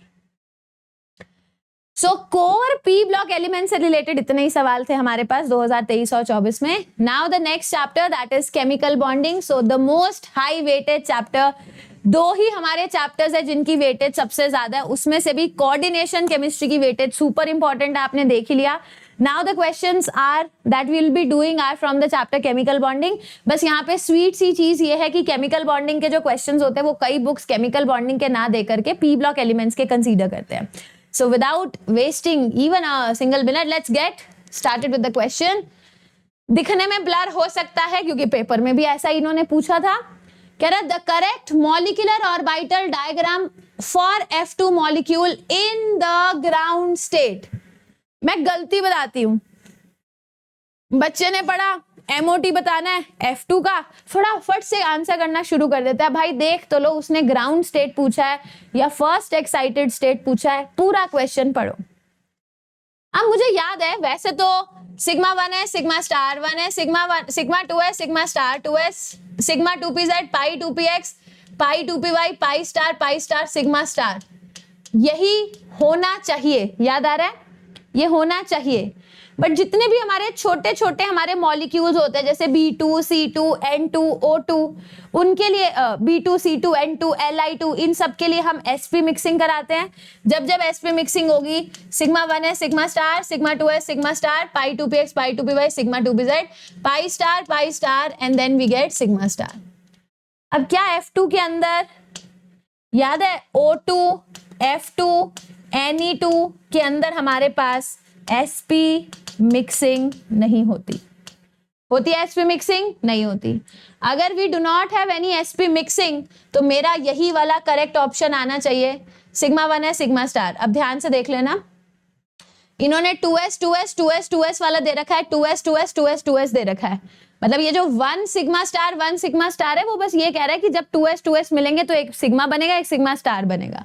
तो ये वाला भी इन दोनों हमने काट दिया तो मेरे पास बनेगा, अच्छा एक बार भर भी दो अगर इलेक्ट्रॉन, 1 2 3 4 कितने आएंगे फ्लोरीन में? 18। 1 2 3 4 5 6 7 8 9 10 11 12 13 14 15 16 17 18 ये आने चाहिए। क्या यहाँ पर 2 हैं? 2 हैं, परफेक्ट। फिर से मेरे पास 2 आने चाहिए, तो ये तो मेरा ऑप्शन मैच ही नहीं कर रहा। एक बार बी में आ जाओ, यहाँ 2 हैं, यहाँ 2 हैं, ये परफेक्ट हो गया, परफेक्ट। फिर मेरे पास सिग्मा 2s के अंदर आना चाहिए, बट यहाँ पर भी सिग्मा 2s के अंदर नहीं है। ये 2 हैं, ये 2 हैं, हमारे पास सिग्मा 2s के अंदर 2 आ गए, परफेक्ट। फिर पाई 2px के अंदर देखो टोटल दिख रहे हैं 1 2 3 4, पाई 2px के अंदर 1 2 3 4, और उसके बाद sigma pi star 2px 2py के अंदर भी 4 है। So the correct answer for the question should be option number C. चमक गया? यहां ठीक था, बट यहां पर केवल 2 कैसे आए? यहां 4 इलेक्ट्रॉन्स आने चाहिए थे। So it was very basic MOT का क्वेश्चन। अब तुम देख लो, ये एडवांस का सवाल है और कोई ऐसा भी नहीं है कि 10-12 साल पुराना सवाल है कि आसान आया होगा, ऐसे ही आएंगे पेपर में। Next question on your computer screen, good question again. कह रहे हैं among I3 plus SiO4 minus SO2 Cl2 Xgf2 SF4 ClF3 NiCO4 XgO2F2 PtCl42 minus Xgf6 and SOCl2 the total number of species having sp3 hybridized central atom। इनमें से कितने ऐसे species हैं जहां पर सेंट्रल एटम की हाइब्रिडाइजेशन sp3 है? थोड़ा सा मुझे ऐसे दिखने में दिक्कत है। I3 प्लस क्या मैं लिख दूं? It is I2 positive, iodine 1 2 3 4 5 6 7 एक पॉजिटिव लगा दो, यहाँ पर 2 आयोडीन लगा दो। अगर मेरे पास 2 सिग्मा बॉन्ड हैं, 2 लोन पेयर हैं, टोटल नंबर 4, हाइब्रिडाइजेशन sp3, ये तो टिक कर देते हैं। Then I have SiO4 4 minus, मुझे पता है silicon in the centre 1 2 3 4, sigma bond 4 है, हाइब्रिडाइजेशन क्या है sp3, this is also okay. Next we have is क्या है SO2Cl2, we have SO2Cl2, sulphur 1 2 3 4 5 6, ये Cl, ये डबल बॉन्ड, ये डबल बॉन्ड, क्या दिखाई दे रहा है 2 सिग्मा बॉन्ड है। Even these 2 pi bonds will be considered, लेने तो नहीं है ना हमें, इनको भी तो हम 4 सिग्मा बॉन्ड ही मान लेंगे, और 0 लोन पेयर, तो टोटल नंबर 4 आ रहा है, the hybridization is sp3। Then we हैव XeF2, जिनॉन 1 2 3 4 5 6 7 8, तो क्या 2 सिग्मा बॉन्ड 3 लोन पेयर नजर आ रहे हैं, total number 5 can never be sp3। Then we have SF4, 1 2 3 4 5 6, total sigma bond 4 lone pair 1, sigma bond 4 lone pair 1, total number 5, the hybridization can never be sp3। Same thing will go for ClF3, ये तो करने की भी जरूरत नहीं होनी चाहिए, but let's do, कोई बात नहीं। 3 सिग्मा बॉन्ड है, 2 लोन पेयर है, टोटल नंबर 5 है, hybridisation can not be sp3। अब NiCO4 को डोंट टेल मी कि हम ड्रॉ करने बैठेंगे, ना जाने कितनी बार D and F block elements में you have studied that it is tetrahedral, the hybridization is sp3। then is XeO2F2, xenon in the center 1 2 3 4 5 6 7 8, 2 fluorine है, 1 ऑक्सीजन 1 ऑक्सीजन, तो टोटल सिग्मा बॉन्ड कितने 4, 1 लोन पेयर, कुछ भी कर लो, hybridisation sp3 तो नहीं आएगी। अगर मैं PtCl4 2- की बात करूं, करके नहीं देखना है, PtCl4 2-, you all know the hybridization is dsp2, तो ये भी कट गया। If I talk about XeF4, we have xenon in the center 1 2 3 4 7 8, 4 sigma bond हैं, 2 लोन पेयर हैं, total number 6, hybridization can not be sp3। अब मेरे पास बचा SOCl2, 1 2 3 4 5 6, 2 chlorine है, 1 मेरे पास ऑक्सीजन है, तो we have 3 sigma bond and 1 lone pair, total number 4, hybridization is sp3। कितने हो गए 1 2 3 4 5, the correct answer for the question will be 5। आ गया, क्या था इसमें, था कुछ जेई एडवांस का सवाल जिससे हम इतना डरते हैं, and then we are like कि हम तो सब्जेक्ट वाइज भी कट ऑफ क्लियर नहीं कर पाते। अगर दोनों पेपर में, पेपर 1 पेपर 2 में आधे केमिस्ट्री के भी सवाल कर लोगे तो काम बन जाएगा। अब मैं लास्ट 2 साल के अगर इनऑर्गेनिक के क्वेश्चंस गिनती हूँ, आई थिंक 20 या 22 क्वेश्चंस इन्होंने 2 साल में पूछे हैं, मोटा मोटा मान लो 11 क्वेश्चंस आपसे पूछे गए हैं, एक साल 11 मान लो, मतलब एक पेपर में 5, एक पेपर में 5 मान लो, और कितने ही टफ आ गए वो भी तुमने देख लिया। So it is all there in your mind, tough है तो सब चीज टफ लगेगी। Question on your computer screen. अब मैं मतलब गारंटी के साथ कह सकती हूँ, जिस बच्चे ने खाली एक बैच, चाहे वो बूस्टर हो, चाहे वो रिबाउंस हो, चाहे वो यूट्यूब की कोई सीरीज हो, अगर एक चीज को भी ढंग से फॉलो किया ना, कोई भी क्वेश्चन उसके बाहर नहीं आएगा। कह रहा consider the following molecules Br3O8, F2O, H2S4O6, H2S5O6, C3O2। कह रहा count the number of atoms exhibiting in their zero oxidation state in each molecule. Their sum is, हर स्पीशीज में कितने ऐसे एटम्स हैं which are there in their zero oxidation state, और उनको add करके टोटल बता दो। अब अगर आपने रिडॉक्स भी ढंग से पढ़ी है ना, तो आई एम श्योर Br3O8 का स्ट्रक्चर आपने पढ़ा है 1 2 3 4 5 6 7 8। मैं बताती हूँ कहाँ पढ़ा है, जहां पे हम बोलते हैं ना, क्या कहते हैं, एनॉमलस, वो जब करते हैं ऑक्सीडेशन स्टेट कितनी आनी चाहिए और कितनी, एनसीईआरटी में ही बना रखा है ये तो डायग्राम।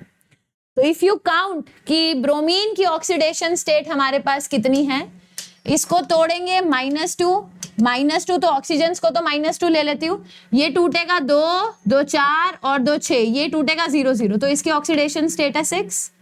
सिमिलरली इसकी ऑक्सीडेशन स्टेट कितनी आएगी 6, ये टूटेगा 2, ये टूटेगा 2 और ये टूटेगा 0 0, तो ऑक्सीडेशन स्टेट 4। तो कोई भी ब्रोमीन या कोई भी ऑक्सीजन 0 ऑक्सीडेशन स्टेट वाला नहीं है।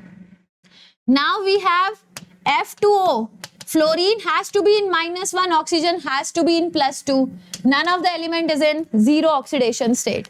अगर आपने नोट्स अच्छे से पढ़े हैं, I taught you something related to thionic acids, polythionic acids हम इनको बोलते हैं।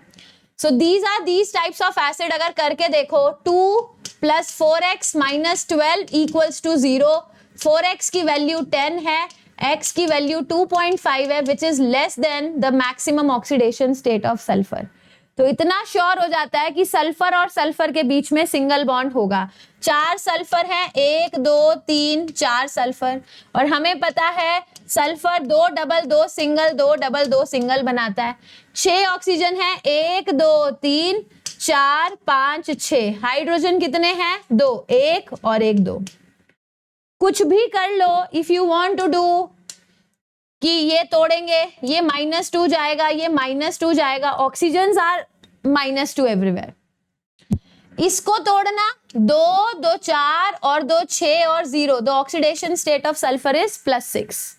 सिमिलरली इसको तोड़ूंगी, सल्फर की ऑक्सीडेशन स्टेट इज +6। बट अगर आप इसको तोड़ेंगे 0 0, इसको तोड़ेंगे 0 0, similarly 0 0 on both the side, तो यहाँ पे 2 एटम्स ऐसे हैं जिनकी ऑक्सीडेशन स्टेट क्या है? 0। नोट्स का सवाल है, चेक करो अपने रिबाउंड्स के नोट्स, बूस्टर के notes, it is there in your chemical bonding. Next is H2S5O6। सब कुछ सेम ही तो रहेगा, 1 2 3 4 5, 1 2 3 4 5 6। अब लॉजिकली कर दूं, इसमें तो सल्फर में ऑक्सीडेशन स्टेट 0 नहीं है, इस सल्फर की ऑक्सीडेशन स्टेट 0 नहीं है। 1 2 3, तो 3 सल्फर और आगे जहां पर ऑक्सीडेशन स्टेट क्या है? 0।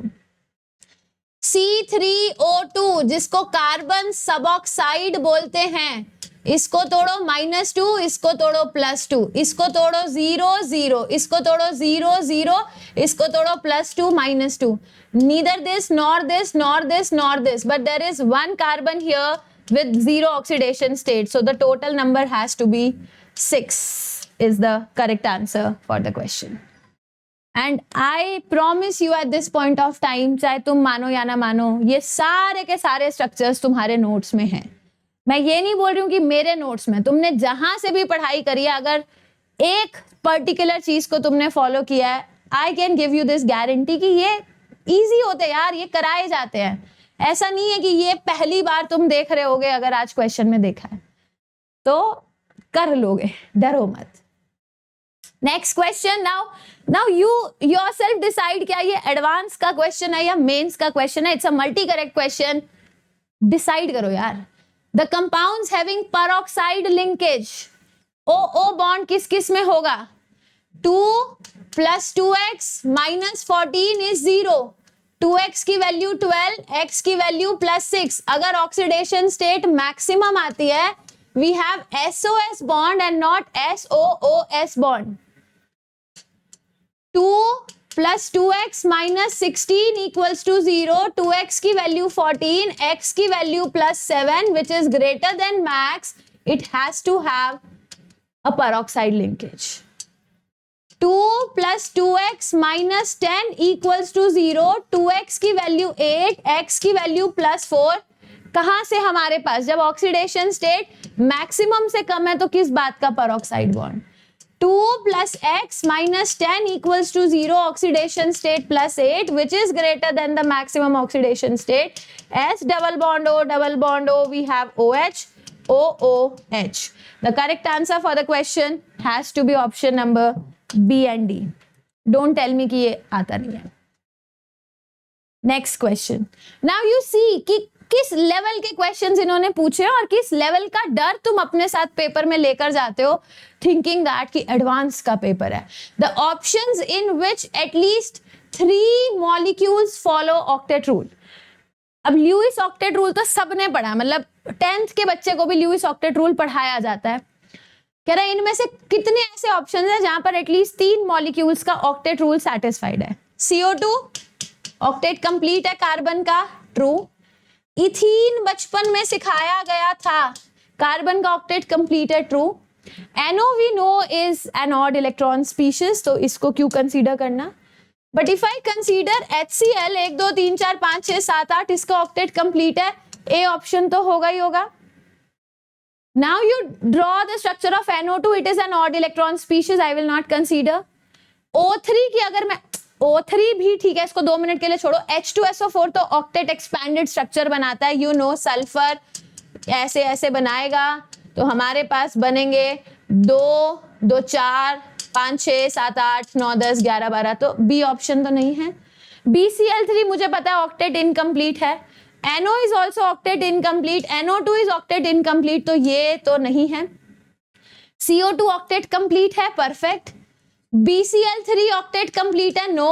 C2H4 octet complete है, yes. Now let us see the structure of O3. 1 2 3 4 1 2 3 4.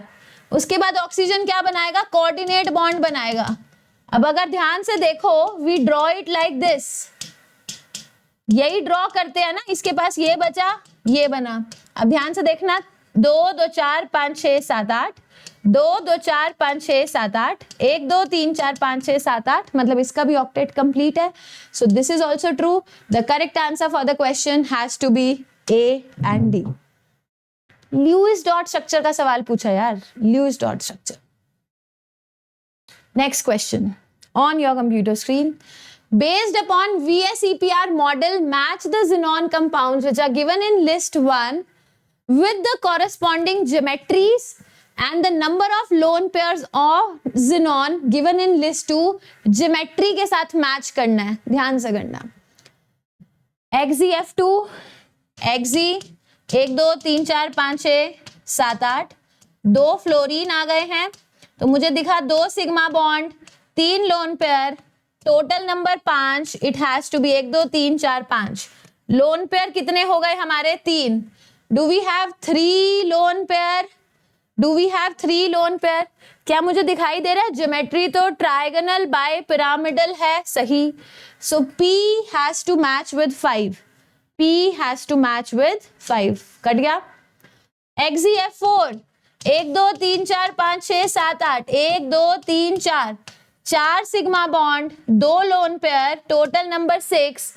Total number 6 का मतलब मेरे पास होने चाहिए 2 लोन पेयर एंड एक octahedral. So octahedral and 2 lone pair of electrons. So Q has to be 3, Q has to be 3. Answer आ चुका है. Still let us go ahead. XeO3 1 2 3 4 5 6 7 8, double bond O, double bond O, double bond O. 1 lone pair. Do we have 1 lone pair and tetrahedral? Perfect. R का answer should be 2. R का answer should be 2. XeO3F2 1 2 3 4 5 6 7 8. XeO3F2, the one with the 0 lone pair, no lone pair. S का answer 4. S का 4. The correct answer for the question was B. कहाँ गया B?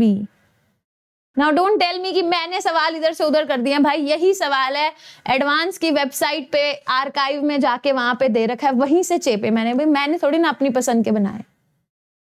And then there is this हवा की hi ma'am advance आ रहा है. अगला करो. Now this is a question. मैं आपको इस क्वेश्चन का सोर्स भी बताती हूँ. ऐसा नहीं है, देखो जो बच्चे सिर्फ NCERT पढ़ के जाते हैं, है ना, वही उन्हीं का सिलेक्शन होता है. देयर आर स्टूडेंट्स जो अच्छी अच्छी बुक्स पढ़ते हैं. वी हैव बुक्स लाइक हुई किटर, वी हैव JD ली, हमारे पास बहुत सारी बुक्स होती है, राइट. अब जब पेपर बन जाता है, जब क्वेश्चन आ जाता है, it is very easy to say देखो इस बुक का, इस सोर्स का, मतलब ये जो क्वेश्चन है इसका सोर्स यहाँ है, यहाँ से लिया गया है. बट पेपर से पहले तो यू डोंट नो ना कि मुझे JD ली पढ़ के जानी चाहिए या हुई किटर पढ़ के जानी चाहिए, ऑर्गेनिक के लिए MS चौहान करनी चाहिए, कोई और XYZ बुक करनी चाहिए, वेड करनी चाहिए. क्वेश्चन के बाद तो हम बोल ही देते देखो ये इस बुक का है. But still if you have not done any of the book, तब भी आप इस क्वेश्चन का आंसर कर लोगे. सवाल देखिए, कह रहा है the species which are formed on the fluorination of phosphorus pentachloride. So we have phosphorus pentachloride मतलब PCl5 है, मुझे इसकी फ्लोरिनेशन करनी है in a polar organic solvent. एक पोलर ऑर्गेनिक सॉल्वेंट में मुझे फ्लोरिनेशन करनी है. ही इज नॉट आस्किंग कि PCl5 कैसे टूटेगा, जैसे वो हमने पढ़ा था ना कि क्या कहते हैं, हमने ये चीज पढ़ रखी है कि हाउ द हाइब्रिडाइजेशन चेंजेस जब हम सॉलिड या लिक्विड या गैसियस स्टेट में जाते हैं. This is not that question, although it may appear like that question but it is not the same question. कह रहा है अगर मुझे PCl5 की फ्लोरिनेशन करनी है तो क्या क्या स्पीशीज बनती हैं, मतलब कुछ ना कुछ करके मुझे Cl को हटाना पड़ेगा और F को डालना पड़ेगा. अब मैं पहले सोर्स भी आपको दिखा देती हूं. ये देखिए, ये एक टॉपिक है which is taken from a book. It is once again एक फॉरेन ऑथर की बुक है. एक बार ये टॉपिक आप देखो, थोड़ा सा फील करो.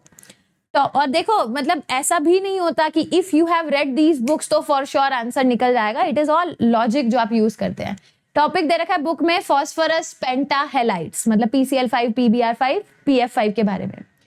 कह रहा है considerable theoretical and stereochemical interest attaches to these compounds because of the variety of structures they adopt. PCl5 is also an important chemical intermediate. Thus, PF5 is molecular and stereochemically non-rigid. PCl5 is molecular in the gas phase, ionic in the crystalline phase. You all have read this thing कि PCl5 crystalline phase में, solid phase में ionic crystal की form में exist करता है as PCl4 positive and PCl6 minus. We have done this. And either molecular or ionically dissociated in the solution depending upon the nature of solvent. Same PBr5 is also ionic in solid state, but you know right, it is PBr4 positive and Br minus rather than PBr4 positive and PBr6 minus because Br minus का size बल्कि होता है तो एक phosphorus पे 6 bromine नहीं आ सकते. The penta-iodide does not exist except perhaps as Pi2.I2 but certainly not as Pi4 positive I minus originally claimed. हम बच्चों को सिखाते हैं, आपने बुक्स में भी देखा होगा कि जैसे PBr5 होता है वैसे ही Pi5 होता है, but then so many recent discoveries and सारी स्टडीज होती हैं जहां पे धीरे धीरे they finally decipher the structure. कह रहा है PF5 is thermally stable and chemically. ये कुछ PF5 की कहानी दे रखी है, फिर नीचे PCl5 और इन सबका स्ट्रक्चर दे रखा था. फिर ये मुद्दे की बात पे मैं आती हूँ. फिर इसने एक टॉपिक दिया कि इंटर हैलोजन मतलब जो PCl5 है उसके अंदर अगर मुझे फ्लोरीन डालना है तो जो मिक्स्ड हैलोजन कंपाउंड्स बनते हैं वो कैसे बनते हैं. कह रहा है these compounds are obtained by the addition of halogen to the appropriate phosphorus chlorofluoride. But if PCl5 is fluorinated in a polar solvent, दोबारा देख लो, उसने कुछ नहीं कहा. कह रहा है आप ना PCl मतलब देखो फॉस्फोरस क्लोरोफ्लोराइड, आपने फॉस्फोरस को +3 ऑक्सीडेशन स्टेट में लेना है जहां पर Cl और F दोनों है, उसमें आप फ्लोरिनेशन कराते हैं. फिर उसने दूसरा उपाय बताया. कह रहा अगर आपने PCl5 को फ्लोरिनेट किया मतलब मैंने फ्लोरीन डाला इन पोलर सॉल्वेंट, जो आयनिक आइसोमर्स आर फॉर्म्ड, बहुत सारे प्रकार के आयनिक आइसोमर्स बनते हैं. One is PCl4 positive, one is PCl4F2 minus. हमने ये तो पढ़ा ही था कि it was forming PCl4 positive PCl6 minus. तो अब मेरे पास PCl5 की फ्लोरिनेशन करनी है तो एक तो Cl गया क्योंकि मुझे मतलब सॉल्वेंट पोलर दे रखा है, तो मेरे पास बन गया PCl4 पॉजिटिव, जहां पर पहले दो क्लोराइड मतलब पहले क्या बना था PCl6 माइनस. याद करो, we did PCl5 was existing as PCl4 positive PCl6 minus. अब मैंने बस ये कहा कि जब आपने PCl5 की फ्लोरिनेशन कराई it will exist as PCl4 positive. बिल्कुल परफेक्ट. यहां पर फॉस्फोरस का जो कोऑर्डिनेशन था या मैं बोल दूं जो इसकी कोवेलेंसी थी वो 6 थी. यहां पर it was forming PCl4F2 with minus, PCl4F2 with a minus. ये कलरलेस क्रिस्टल्स होते हैं जो सबलाइम करते हैं 175 पे. फिर उसने ये भी बोला, देखो समझो हुआ क्या, धीरे धीरे कर कर हमारे सारे क्लोराइड्स निकलते गए और F माइनस आते गए and finally PCl4 positive PF6 minus भी बनता है. ये व्हाइट कलर के क्रिस्टल्स होते हैं. द क्रिस्टलाइन हेमीफ्लोराइड, ये जो PCl4 पॉजिटिव, पहले ऐसा भी तो हुआ होगा ना कि एक फ्लोराइड आया होगा and it would have formed PCl5 minus, it has also been identified. Multiple products हमारे पास बनते हैं। Now let us have a look at the question. The species which are formed on the fluorination of phosphorus pentachloride in polar organic solvents, इनमें से कौन कौन से species बनते हैं? क्या कैटायनिक पार्ट में फॉस्फोरस आया था? नहीं, तो it was not forming PF4 positive, PA, PBI, PF5 नहीं, it was forming PCl4 positive and साथ में बना PCl4 and F2 minus, it was also forming PCl4 positive, धीरे धीरे सारे F minus आ जाएंगे and PF6 minus. So the correct answer for the question was option number B. अब था ये ऐसा सवाल जो नहीं था कई बच्चों के नोट्स में, but that does not mean कि हम इस एक क्वेश्चन के पीछे ये बोलें कि inorganic is the toughest subject that we get in chemistry.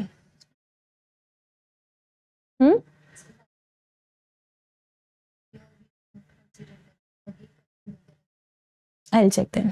ठीक है, डन, ये भी हमारा अच्छे से कंप्लीट हो चुका है। This is also done. And now next questions, next topic chapter है D and F block elements. D and F block elements, again अब क्वेश्चन देखोगे तो मेरे ख्याल से एक या दो क्वेश्चंस है D and F block elements के, बट जो सो कॉल्ड क्वालिटेटिव के क्वेश्चंस है वो भी they are included in D and F। Otherwise D and F में एक सवाल होता, फिर क्वालिटेटिव की स्लाइड लगा के दूसरा सवाल होता। So I have included everything in D and F। Question is there on your computer screen and I can bet this कि आपने ये पहले कर रखा है इन योर NCERT। कह रहा है H2S 5 मोल्स, H2S हमारे पास कितने दे रखे हैं? 5 moles, reacts completely with acidified aqueous potassium permanganate solution। Okay, तो सिंपल सी बात है, aqueous potassium permanganate के साथ रिएक्शन हो रही है। In this reaction, the number of moles of water which are produced is X and the number of electrons which are involved is Y। कह रहे X plus Y की value बताओ। अब मानो या ना मानो, ये NCERT का सवाल है, हमें दे रखा है कि जब हम H2S को, KMnO4 एक अच्छा ऑक्सीडाइजिंग एजेंट है, वो इसको ऑक्सीडाइज करेगा, कहां पर लेकर जाएगा? सल्फर में। और खुद जो हमारा MnO4 माइनस है एसिडिक मीडियम में will form 8H positive plus 5 electrons to form Mn2 positive plus 4 water. याद आ गया? Half reaction balanced. 2 हाइड्रोजन है, वी ऐड 2H प्लस, यहां पर वी विल ऐड 2 इलेक्ट्रॉन्स। उसके बाद रिएक्शन को मुझे बैलेंस करना था, इस पूरी रिएक्शन को मैं 5 से मल्टीप्लाई करूंगी, इस पूरी रिएक्शन को मैं 2 से मल्टीप्लाई करूंगी। तो मुझे इतना तो दिख गया, जब दोनों रिएक्शंस को मैंने ऐड किया मेरे total number of electrons involve कितने आएंगे? 10। तो एक की वैल्यू तो हो गई 10। अब यहां से देख लो ओवरऑल रिएक्शन क्या आएगी, लेफ्ट हैंड साइड पे आएगा 5H2S plus 2 MnO4 minus plus 16H positive plus 10 electrons. Right hand side पे क्या आएगा? 5 सल्फर और ये कितना आ जाएगा? 10H positive. यहाँ पर कितना आ जाएगा? 10 इलेक्ट्रॉन। यहाँ कितना आ जाएगा? 2 Mn प्लस 2 एंड मेरे पास कितना आ जाएगा? 8 वाटर। वाटर कहीं पे भी कटेगा नहीं, बस H प्लस हमारा कटेगा, तो मेरे पास आंसर आ जाएगा 10 प्लस 8 यानी कि 18। The correct answer was 18। D and F का सवाल है, चाहे उसको रिडॉक्स का पार्ट बोल दो या D एंड F का, it is up to you. Now this is a question, देखो दिखने में कितना भयंकर लग रहा है।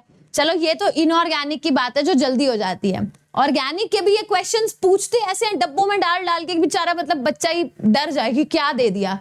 बट जेन्युइनली जब आप क्वेश्चन को ब्रेक करते हो इन छोटे छोटे sections, you will feel like यार एक छोटा सा पॉइंट था, काश वो पॉइंट क्लिक हो जाता। कह रहा है in the scheme given below X and Y respectively are, कहा है एक्स और वाई बताना है। कह रहा है एक मेटल का हेलाइड है, इट कुड बी MnCl2 और इट कुड बी CrCl3, यही दोनों ऑप्शंस दे रखे हैं। कह रहा है अगर मेटल के हेलाइड में एक्वस NaOH डाला, ठीक है, मतलब या तो मेरे पास होगा क्रोमियम 3+ या मेरे पास है Mn+2। ये मेरे को कैसे पता चला? मैंने ऑप्शंस देखे। कह रहा है इस मेटल के हैलाइड में जब एक्वस NaOH डाला तो व्हाइट पीपीटी आया। मैंने कहा Cr को OH माइनस में डालो तो CrOH होल थ्राइस का ग्रीनिश पीपीटी आता है 100%। और इतना भी मुझे पता है कि Mn2+ में OH माइनस डाल के जो MnOH ट्वाइस का पीपीटी हम बुक्स में लिखवाते हैं, बुक्स में आपने पढ़ा होगा, this is pinkish in colour. But आपने ये भी पढ़ा है कि Mn2+ बहुत लाइट पिंक कलर का होता है, जिसके पीपीटी को MnOH होल ट्वाइस का पीपीटी व्हाइटिश होता है। CrOH होल थ्राइस तो ग्रीन होता है, ये फॉर श्योर है। हो सकता है मेटल का हैलाइड मैंगनीज का हो। अब वो कह रहा है व्हाइट पीपीटी मिलेगा plus we will get some filtrate. अच्छा, क्या था? मेटल का हैलाइड था, तो ये वाला तो मुझे ऑप्शन लग नहीं रहा। मैंने कहा अगर मेटल का हैलाइड MnCl2 था, इसको मैंने NaOH में डाला तो पीपीटी किसका आएगा? MnOH होल ट्वाइस का, और फिल्ट्रेट में क्या आ जाएगा? Cl। ये P है, ये Q है। कह रहा है अब P was our MnOH whole twice. कह रहा है अगर इसके अंदर एक्वस H2SO4 डाला, ठीक है, in the presence of PbO2, अब डरना नहीं है, सोचो, लेड का oxide is in +4 oxidation state, और हमें पता है lead is never okay being in +4, it wants to go to +2। अगर लेड अपनी रिडक्शन कराएगा तो सामने वाले की ऑक्सीडेशन कराएगा, and you have studied PbO2 is a very good oxidising agent. तो वो Mn+2 को ऑक्सीडाइज करेगा to a coloured species in the solution, और अच्छा ऑक्सीडाइजिंग एजेंट है तो इट विल फॉर्म MnO4-। कह रहा है जो Q था, मतलब जो Cl- था, उसमें MnOOH होल ट्वाइस H2SO4 डालेंगे। अब आप देख लो मैंगनीज की ऑक्सीडेशन स्टेट क्या है? Mn-2 manganese is in +4 oxidation state, और हमें पता है जब भी मैंगनीज +4 वाला है, ये सारे अच्छे ऑक्सीडाइजिंग एजेंट्स होते हैं। डोंट यू थिंक ये Cl- को एक बार को ऑक्सीडाइज कर देगा टू फॉर्म Cl2? इससे ऊपर तो जा नहीं सकता क्लोरीन। कह रहे ये जो Y बना, it gives blue colouration with Ki starch paper. अब सोचो Ki स्टार्च पेपर के साथ ब्लू कलरेशन तभी आएगा जब आयोडीन बन रहा होगा, क्योंकि आयोडीन स्टार्च के साथ कॉम्प्लेक्स बनाएगा। और ये रिएक्शन NCERT की है कि क्लोरीन में Ki डालेंगे, क्लोरीन अपनी रिडक्शन कराएगा, will form Cl- and will form iodine. यही आयोडीन स्टार्च के साथ ब्लू कलरेशन देता है। तो कुछ क्लैरिटी हुई। मैंने कहा मैम ये जो हमारा आपने P बोला था वो CrO4 2- तो हो ही नहीं सकता, क्योंकि वो तब होता जब CrOH होल थ्राइस बनता, वो बनेगा नहीं क्योंकि वो ग्रीनिश कलर का है। ये गया। अब मेरे पास ऑप्शन है कि Q क्या होगा, यही पूछा ना, Q क्या होगा? Q क्लोरीन तो हो नहीं सकता, Q has to be Cl-, यही हमने देखा था क्योंकि वो फिल्ट्रेट की फॉर्म में था। तो मेरे पास अच्छा सॉरी मेरे पास पूछा क्या है? X and Y, my bad. X तो ठीक है हमारा MnO4-, हाँ ये तो हो नहीं सकता। जो Y है वो मेरा क्लोरीन हो सकता है, वो क्लोरीन हो सकता है, ये नहीं हो सकता। नाउ द क्वेश्चन इज कि वो MnO4-2- होगा या MnO4- होगा। Now since we have lead in +4 oxidation state which is so damn unstable, वो बहुत अच्छा ऑक्सीडाइजिंग एजेंट की तरह बिहेव करेगा, and it will take manganese to +7 oxidation state. The correct answer will be MnO4- being our X and Cl2 being the Y. The correct answer should be C. मुश्किल नहीं था, अगर टुकड़े में करा जाता वो Ki स्टार्च वाली चीज को। इसको एक बार पढ़ के देखो। कह रहे Y कुछ ऐसा बन रहा है विच गिव्स ब्लू कलरेशन, जो ब्लू कलरेशन देगा विद Ki स्टार्च सॉल्यूशन। अब Ki स्टार्च सॉल्यूशन के साथ ब्लू कलर तभी आएगा जब आयोडीन प्रोड्यूस होगा। तो कुछ ऐसा बनना चाहिए जो I- के साथ रिएक्शन करके खुद Cl- में कन्वर्ट हो जाए और साथ में I- के ऑक्सीडेशन होके आयोडीन बने। So this was the entire question. अगला क्वेश्चन ध्यान से देखना। नाउ ये पैराग्राफ वाला क्वेश्चन था, इसी से रिलेटेड आई थिंक 2 सवाल हैं। वन इज दिस एंड अगला अगली स्लाइड में है। When potassium iodide Ki is added to an aqueous solution of potassium ferricyanide, potassium ferricyanide, क्या मैं बोल दूं? It is K3FeCN6. A reversible reaction is observed in which a complex P is formed. अब एक reversible reaction है जिसमें कोई एक कॉम्प्लेक्स पी बन रहा है, ये है 3, तो ये मेरे पास आयन की ऑक्सीडेशन स्टेट आएगी +3, आयोडीन की ऑक्सीडेशन स्टेट आएगी -1। अब मुझे इतना तो समझ आ रहा है कि I -1 से कहीं ना कहीं तो जाएगा भाई, या तो वो अपनी रिडक्शन कराए या ऑक्सीडेशन कराए। इसकी रिडक्शन पॉसिबल है नहीं क्योंकि I is already at the bottom. अगर उसने अपनी ऑक्सीडेशन कराई तो किसी की तो रिडक्शन होगी। आयन वॉज देयर इन +3, तो कैन आई से it will form K4FeCN6। Okay, कह रहा है a complex P is formed, कह रहा है in a strong acidic medium the equilibrium shifts completely towards P. अगर एसिडिक मीडियम है ठीक है, इक्विलिब्रियम आगे जा रहा है। कह रहा है addition of zinc chloride to P, ये है हमारा पी। जब मैंने इसके अंदर ZnCl2 ऐड किया in slightly acidic medium results in a sparingly soluble complex Q। ये हमने पढ़ भी रखा है कि मेरे पास 4 पोटेशियम थे, धीरे धीरे करके हमारे पोटेशियम्स हटेंगे और मेरे पास 4 पोटेशियम की जगह पे जिंक आएगा, तो Zn2FeCN6 हमारा बनेगा। कह रहे the number of moles of potassium iodide which are required to produce 2 moles of P। इसके 2 मोल प्रोड्यूस करने के लिए बताओ Ki कितना चाहिए होगा। एक बार मेरे साथ थोड़ी सी बैलेंसिंग में कोई हेल्प कर दो। बैलेंसिंग ही है, मेरे पास टोटल कितने हैं 4 पोटेशियम। आई हैव 4 पोटेशियम, अगर 2 से यहाँ पे मल्टीप्लाई करती हूँ तो मेरे पास टोटल पोटेशियम कितने हो गए हैं यहाँ पे 3 और 2 5। करना कैसे, मैं बैलेंस करूं कि ये सारी की सारी चीजें मेरी बैलेंस हो जाए, कर सकते थे ना। अगर 2 पोटेशियम और 3 पोटेशियम, मेरे पास 5 पोटेशियम आएंगे, एक ये आ गया। अच्छा Ki क्यों लिखा मैंने, आयोडीन था ना यहाँ पर, I2 मैंने यहाँ पर ऑलरेडी लिख रखा है। हाँ अब करना था, मैंने Ki लिख के अपने आप को ही कंफ्यूज कर दिया। Now this is our question, ये सब हटा देती हूँ, ये सब हटा देते हैं, ये हमारा क्वेश्चन है। अब इसको एक बार बैलेंस करना, मेरे पास 1 और 3 4 पोटेशियम है, वी हैव 4 पोटेशियम, और यहाँ पर मेरे पास हाफ आयोडीन लगा दो, एक आयोडीन हो गया, FeCN6 और क्या पूछा है, the number of moles of potassium iodide required to produce 2 moles of P। इसके 1 से इसका 1 प्रोड्यूस होगा, इसके 2 प्रोड्यूस करने के लिए पोटेशियम आयोडाइड के कितने मोल्स यूज होंगे 2। अरे 1 से 1 भाई, इसके 1 से इसका 1 बनता है, तो इसके 2, इसको 2 बनाने के लिए यहाँ के 2 रिक्वायर्ड होंगे। आगे कह रहे the number of zinc ions which are present in the molecular formula of Q। Zinc कितने आएंगे इस मॉलिक्यूलर फॉर्मूला में, the correct answer will be 2। 2 zinc आ जाएंगे, 4 पोटेशियम्स हटेंगे, 2 will be the correct answer for the question. Done है ये भी। Now the last topic, metallurgy, and then we say क्यों पढ़ के जाना है metallurgy? You'll get the reason कि क्यों पढ़ के जाना है। Question is there on your screen. It's a multi correct question. वैसे भी हमारी वो वाली मार्किंग होती है, ठीक है, कि क्या बोलते हैं उसको, क्या बोलते हैं, पार्शियल मार्किंग होती है। नाउ यू सी की क्यों करके जाना चाहिए। कह रहे the correct statements related to the processes involved in the extraction of metals are given below. Roasting of malachite, malachite क्या होता है, CuCO3.CuOH होल ट्वाइस।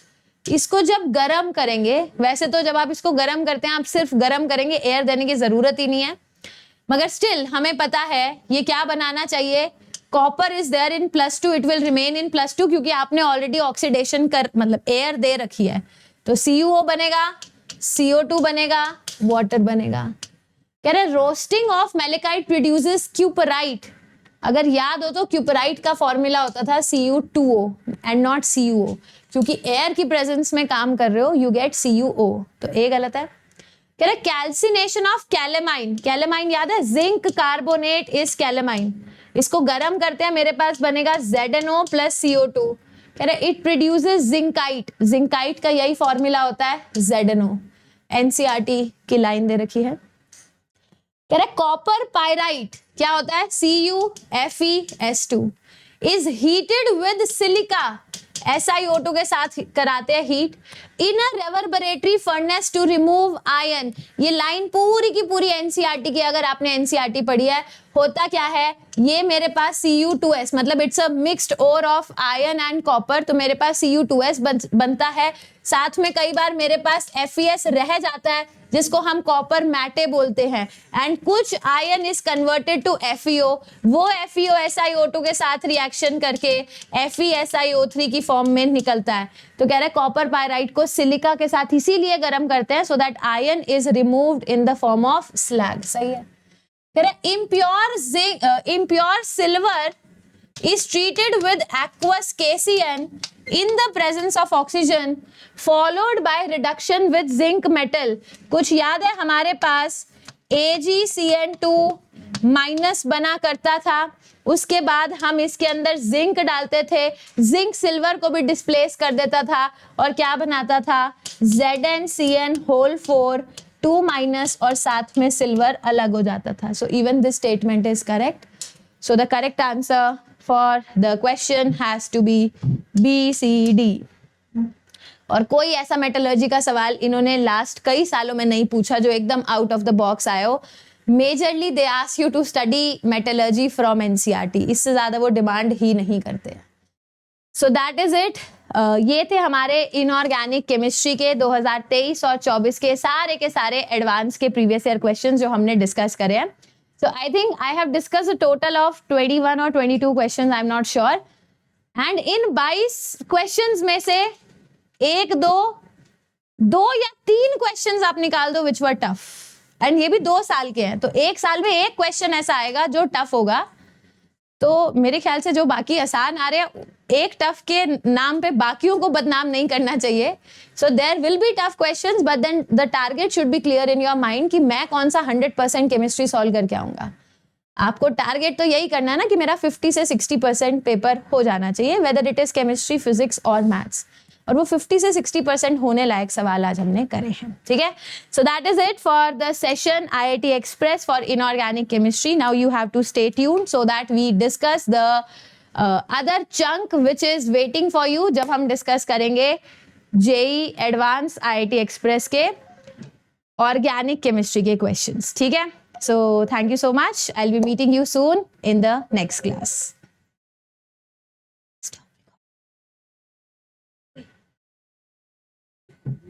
कर दो, कट जाएगा ये तो।